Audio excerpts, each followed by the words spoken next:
Unaenda haraka sana. Haraka sana.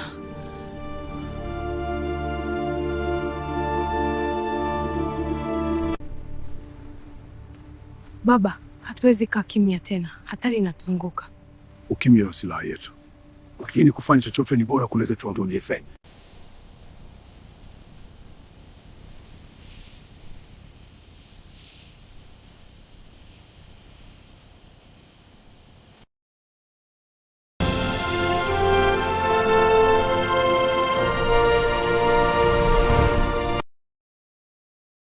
Ndugu mtazamaji, karibu kwenye The Book of Magic Stories. Tafadhali bonyeza alama ya kengele, subscribe, ili uwe wa kwanza kupata notification pale ambapo unaweka simulizi mpya. Niandikie kwenye comment section unasikiliza kutokea wapi? Niandikie kwenye comment section unatazama simulizi hii kutokea wapi? Karibu sana kwenye The Book of Magic Stories. Jina langu naitwa Ayubu Obedi. Sasa tuanze simulizi yetu. Jioni ilipoingia, maboma haikufunikwa na giza la kawaida la usiku. Ilifunikwa na kitu kingine, kitu kizito kilichoshuka polepole kama pazia lisiloonekana, kikimeza sauti zote za msitu na kijiji kwa pamoja. Hata upepo ulionekana kuogopa kupita kati ya miti. Nyumba za udongo zilionekana kama zinapumua taratibu, kana kwamba nazo zilikuwa hai na zinaogopa kile kinachokuja. Lorana alikuwa amesimama katikati ya kijiji, macho yake yakiwa bado na mngao hafifu wa ule mwanga mweusi aliochukua kutoka shimo la kumbukumbu. Hakuelewa kikamilifu kilichotokea kwake, lakini alihisi wazi kabisa kwamba mwili wake haukuwa wake pekee tena. Kulikuwa na kitu kingine kilichokuwa kikiishi ndani yake, kitu kilichoamka bila ruhusa. Watu walikuwa wamemzunguka kwa umbali, hawasogei wala kurudi nyuma. Walikuwa kama kundi la wanyama waliokamatwa na mwanga wa mtego. Hofu ilikuwa imewaunganisha wote kwa namna moja isiyoonekana. Mzee Kowara alisogea taratibu akimkaribia Lorana, lakini kila hatua yake ilikuwa nzito kama anapita kwenye maji mazito. Uso wake ulionyesha wasiwasi, lakini pia uzoefu wa kitu ambacho Lorana hakuwa bado ameanza kuelewa. "Usisikilize sana kimya," alisema kwa sauti ya chini, karibu kama kunong'ona. Kimya cha maboma si ukosefu wa sauti, ni uwepo wa kitu kinachosikiliza. Lorana hakujibu mara moja. Alikuwa bado anasikia sauti zile ndani ya kichwa chake, zikijirudia kama wimbi lisilokoma. Lakini sasa zilikuwa tofauti. Hazikuwa tena zinamuita kwa nguvu, zilikuwa zinamfahamu. Aligeuka kumtazama Kowara. "Niliiona historia," alisema polepole. "Niliona watu wakikimbia msituni, niliona damu, niliona kitu kikubwa chini ya ardhi." Kowara alifumba macho kwa sekunde moja, kana kwamba maneno hayo yalikuwa mzigo aliyoufahamu kwa muda mrefu. "Basi umeanza kufungua macho yako ya kweli," alijibu. Kabla Lorana hakuhoji zaidi, mlio wa ngoma nzito ulisikika kutoka upande wa mashariki wa kijiji. Sio ngoma za sherehe, hizi zilikuwa ngoma za wito, ngoma zinazotumika wakati maboma inaita kile kilicho chini. Watu wote waligeuka kwa pamoja. Mzee Rukara alikuwa amesimama juu ya jiwe kubwa katikati ya kijiji.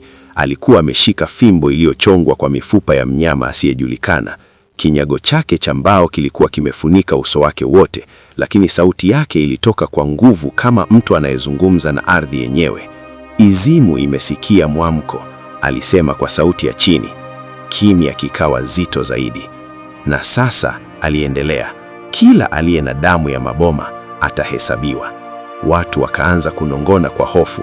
Lorana alihisi kitu kikitikisika ndani ya kifua chake. "Damu ya maboma?" aliuliza. Kowara hakumjibu moja kwa moja, badala yake alimshika mkono kwa nguvu kidogo. "Usiiongelee mbele ya baraza." Lakini ilikuwa imechelewa. Rukara aligeuka taratibu kuelekea Lorana, kana kwamba alikuwa amemsikia hata akiwa mbali. "Msichana wa shimo," alisema kwa sauti nzito, "njoo mbele." Miguu ya Lorana ilisita kwa sekunde moja. Hakutaka kwenda, lakini kitu ndani yake kilimsuka, si nguvu ya mtu mwingine, bali kama amari ndani isiyoweza kupingwa. Alisogea mbele. Watu wakafungua njia. Kila hatua aliyopiga ilionekana inapiga ndani ya akili za watu wote waliomwangalia. Alipofika mbele ya Rukara, mzee huyo alimkagua kwa macho ya muda mrefu. Macho yake hayakuwa ya kawaida, yalikuwa na mistari mieupe ndani yake, kana kwamba amewahi kuona mwanga wa chini ya ardhi mara nyingi sana. Umegusa shimo, umegusa shimo, Rukara alisema. Nilianguka ndani yake, Lorana alijibu kwa sauti thabiti kuliko alivyotarajia. Rukara alitikisa kichwa kidogo kana kwamba hakuna anayeanguka bila kuruhusiwa. Koara alisogea mbele kidogo. Bwana Rukara, lakini Rukara alimwashiria anyamaze. Msichana huyu si ajali, ni mlango. Maneno hayo yalileta mshtuko kijijini. Mlango wa nini? Mmoja wa vijana aliuliza kwa sauti ya hofu. Rukara hakujibu moja kwa moja, badala yake aligeuka kuelekea msitu uliokuwa nyuma ya kijiji. Msitu ulikuwa umetulia kwa njia isiyo ya kawaida. Hakukuwa na milio ya ndege wala harakati za wanyama, kama kila kitu kilikuwa kimepiga magoti kusikiliza. Kuna kitu kilichofungwa hapa kabla ya maboma kuwa maboma, kitu kilicholiwa kwa damu na ahadi. Lorana alihisi baridi ikimpitia mgongoni. Na Izimu? Aliuliza. Rukara alicheka kidogo, kicheko sicho na furaha. Izimu si Mungu, ni mlinzi wa kifungo hicho. Kimya kikubwa kikatanda tena. Watu wengi hawakujua tofauti ya hofu na uelewa, lakini sasa walikuwa wakianza kuiona. Ghafla, ardhi chini ya kijiji ilitoa mtikisiko mwingine, sio mkubwa kama ule wa msituni, lakini wa karibu zaidi, kana kwamba kitu kilikuwa kikiamka chini ya miguu yao moja kwa moja. Nyumba za udongo zilianza kutoa nyafuka ndogo, moshi mweusi ulianza kupanda kwenye ardhi. Watu wakaanza kurudi nyuma. Imeshaanza, Koara alisema kwa sauti ya chini. Lorana alitazama chini. Ni kimi kimeanza, lakini kabla hajaelezwa, sauti ile ile aliyosikia msituni ilirudi, lakini sasa ilitoka chini ya miguu yao. Mwisho wa makubaliano. Watu wakapiga kelele, watoto wakalia, lakini Lorana hakukimbia. Alibaki pale pale akitazama ardhi ikipasuka taratibu mbele yake. Kitu cheusi kilianza kupanda kutoka uwafu huo, sio kiumbe kamili bado, bali kama kivuli kinachojaribu kupata mwili. Rukara alinyanyua fimbo yake. Funga macho yako, aliamuru kwa sauti kali, lakini Lorana hakuweza. Alikuwa akiangalia moja kwa moja ndani ya kitu hicho, na ndani yake aliona maono, lakini sasa yalikuwa ya kijiji hiki. Watu waliovaa ngozi kama wao, lakini wazama zaidi, wakipiga magoti mbele ya kitu hicho hicho, wakikubali kutoa watu wao kama malipo.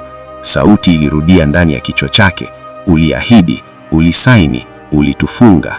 Lorana alipiga magoti kwa nguvu. Kichwa chake kilianza kuuma vibaya zaidi. Si mimi, alinong'ona, sijawahi kuwa hapa. Lakini sauti ya ndani ilimjibu tena, wewe ni kurudiwa la kile kilichotokea. Ghafla, mwanga mweusi ndani yake ulilipuka bila udhibiti. Kivuli kilichokuwa kinapanda kutoka ardhini kilirudishwa nyuma kwa nguvu kama kimesukumwa na upepo mkali usioonekana. Kimya kikubwa kilifuata.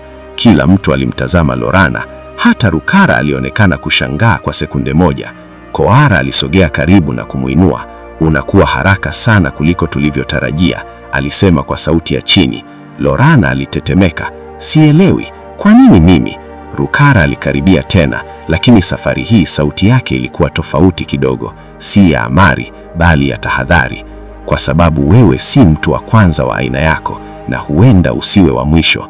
Kabla maneno hayo hayajakaa vizuri, mlio wafi ulisikike kutoka msituni, sio sauti ya kiumbe, bali kama mlio wa kitu kikubwa kinachovunjika. Anga juu ya maboma lilianza kubadilika rangi, renyedi hafifu ilianza kuchanganyika na giza. Koara alitazama juu, mlango unafunguka upande mwingine sasa. Lorana alijisukuma kusimama, macho yake bado yakiwa na maumivu, lakini sasa yakiwa na uamuzi mpya. Basi niambieni ukweli wote, kabla sijachelewa kabisa. Na kwa mara ya kwanza, hata Rukara hakujibu haraka, kwa sababu alijua, wakati huu hakuna kurudi nyuma tena.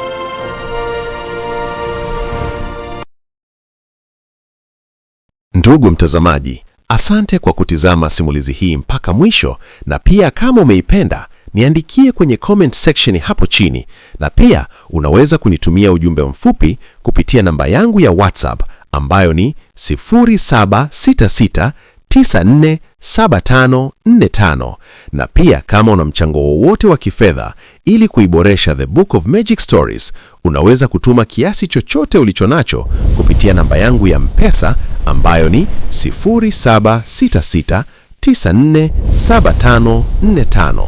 Jina langu naitwa Ayubu Obedi. Tukutane katika simulizi zifuatazo. Asante na kwa heri mpaka wakati mwingine tena.